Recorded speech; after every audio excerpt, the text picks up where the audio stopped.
batteries, not for acute inflammation, but for chronic inflammation. What we want to do is to stimulate the resolution of inflammation. Now, this is a rather nice paper published in 2004 in which little furry critters, they were mice, were given injections of cortisone and then wounds were made in them. And some were just left with the cortisone and they healed pretty badly. There's a lot of debris there, nothing's being moved, it's a mess. But others were given the cortisone and treated with low-level light therapy. Ain't that beautiful? There's an epidermis that's migrated over granulation tissue that's now laying down a lot of collagen. It's moving already towards remodeling. Now, let's think about acute inflammation and why it's clinically important. Clinically important because it prevents the spread of damaging agents to undamaged tissue. It keeps it wrapped up. It disposes of cell debris and pathogens. And most importantly, it sets the stage for the proliferative phase of wound healing. And it does it by the sequential secretion of regulatory soluble protein mediators. First chemokines, then cytokines, then growth factors. What we want to do and can do with light is to speed up the resolution of acute inflammation so you go into the proliferative phase quickly. We need to accelerate it, not inhibit it. And phototherapy can accelerate the resolution of acute inflammation. It's there, it's available, and we should all be using them. Now, a long time ago, against my better judgment, I thought at the time, I was persuaded to try out laser therapy. I've been working with ultrasound, which is gorgeous, and I thought I understood it. And then a manufacturer left this machine, and it was cluttering up the lab, and I thought, oh, we'll do a Mickey Mouse experiment. It won't work, and then he can take it away. We did our Mickey Mouse experiment. We made holes in little white mice. We treated some with laser and pretended to treat the others. We even, well, the mice were anesthetized, but we even covered up their eyes just in case. And what we found was that we got faster repair, faster healing when we treated with light. Very embarrassing.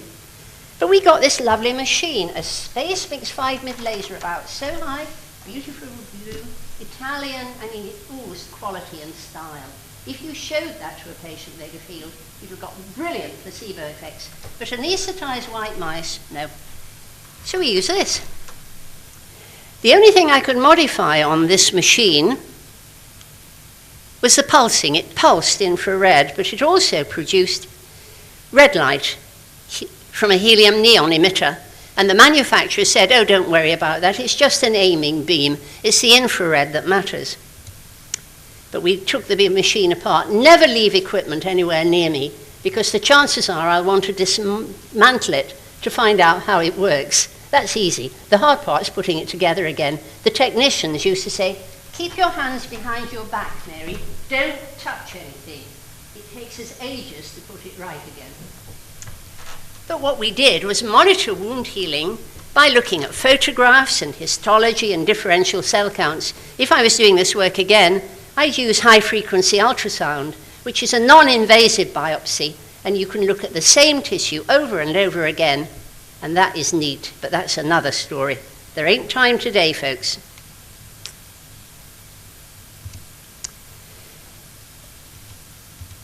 We did cell counts 5 days after operating.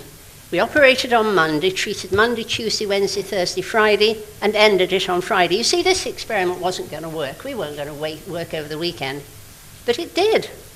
What we found was that by 5 days after making lesions, there were more fibroblasts and there were fewer macrophages if we used one particular pulsing regime. Something had happened. There was something worth exploring. And I and lots of other people have been exploring ever since, and we'll continue exploring until we can get rid of chronic wounds. No more chronic wounds. They can get them, but we'll cure them. You will cure them, and you can do it with your trusty laser, provided you have adequate knowledge and you know what you're doing. Let's move on to proliferation now, where granulation tissue forms. This has got a very rich network of blood vessels in it. They're the really important things, the blood vessels. This is a section of granulation tissue in which the blood vessels have been filled with barytop, a radio-opaque material, and what we did was, as well as doing histology, we monitored the number of blood vessels, and we did it by doing microradiography, by taking x-rays. But these are non-survival experiments. They cannot be done in people, and that's why I prefer to use ultrasound. But that's to monitor, but I prefer light to treat. I think you can see the endothelial cells. There aren't many of them because the cells are so big and flat. Lots of fibroblasts at right angles to the capillaries, and macrophages there as well. Angiogenesis occurs in response to things like low oxygen tension, low pH, high lactate, which is what you get after injury. The body makes angiogenic soluble protein mediators, including transforming growth factor alpha, vascular endothelial growth factor, basic fibroblast growth factor, etc., etc. And they're produced by both inflammatory cells and non-inflammatory cells. You get endothelial migration and proliferation. New capillaries form where they're required, where the oxygen is low. They form capillary buds. And we now know that phototherapy can stimulate angiogenesis. It can speed it up.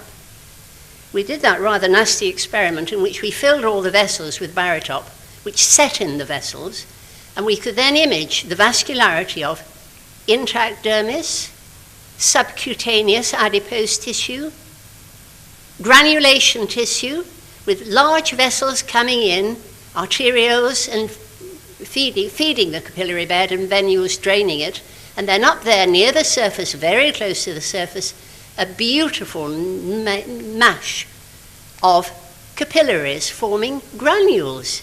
That's why it's called granulation tissue, little heaped up regions that push the epidermis outwards.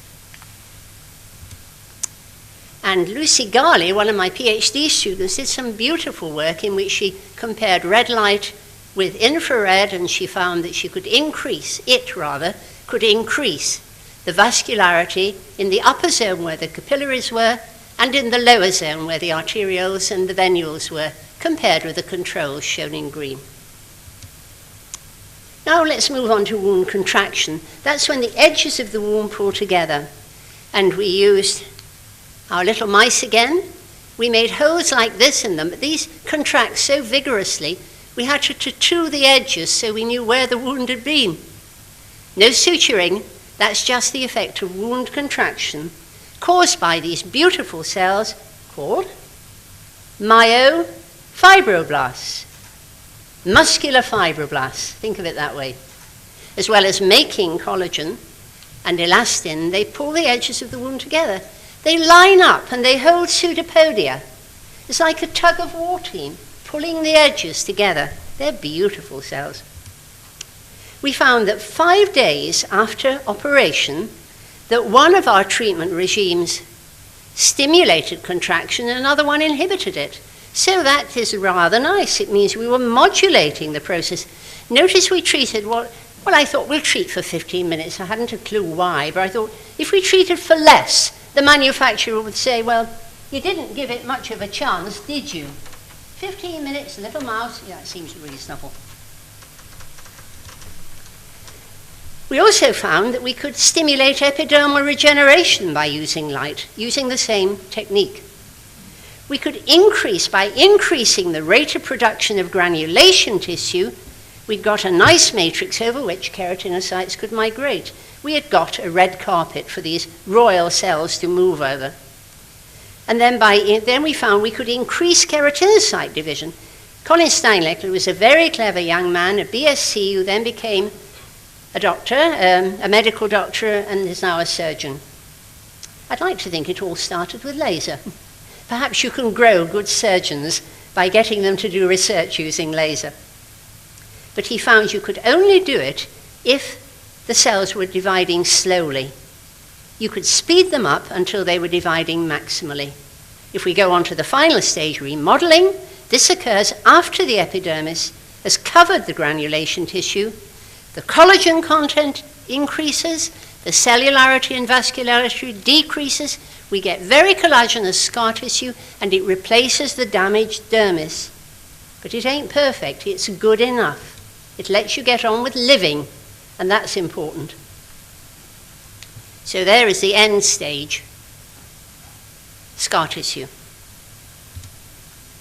In comparison with uninjured dermis, it's less elastic and it's weaker, but you can make wounds stronger if you treat with red light, in this case, helium neon.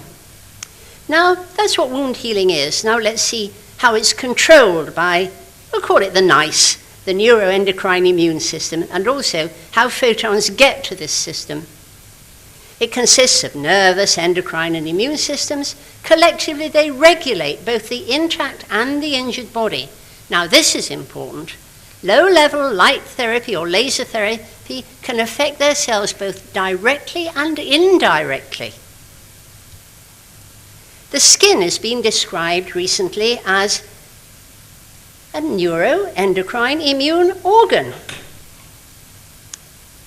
You get neuronal control of skin function, and the skin is a neuroimmunoendocrine organ. This is a lovely review, 70 pages of it, physiological review, and Rustam and et al.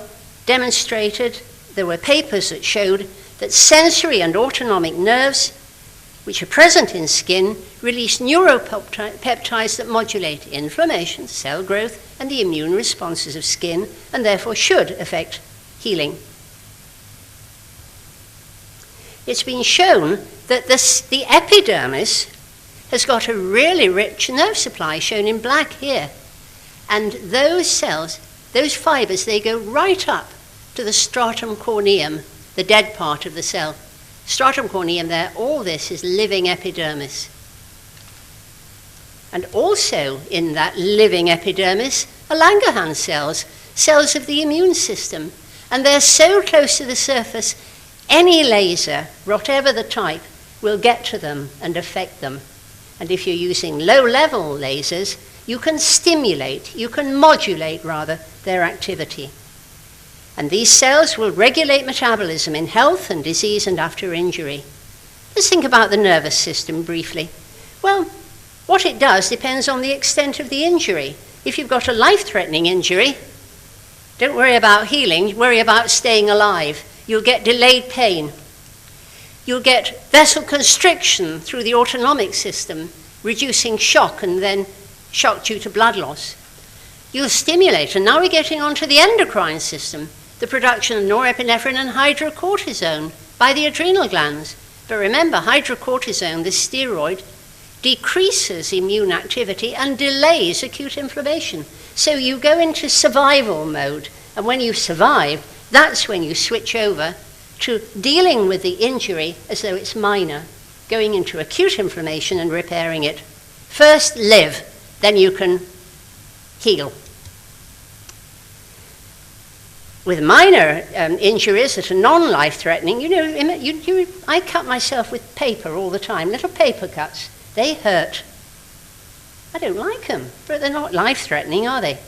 If I bleed, the blood will clot quickly, but instantly we get an increase in immune activity and rapid resolution of acute inflammation. And it's even more rapid if you use a laser, but if it's only a little injury, I wouldn't bother. The cutaneous sensory nerves secrete neuropeptides, and these modulate cell proliferation and soluble protein-mediated production.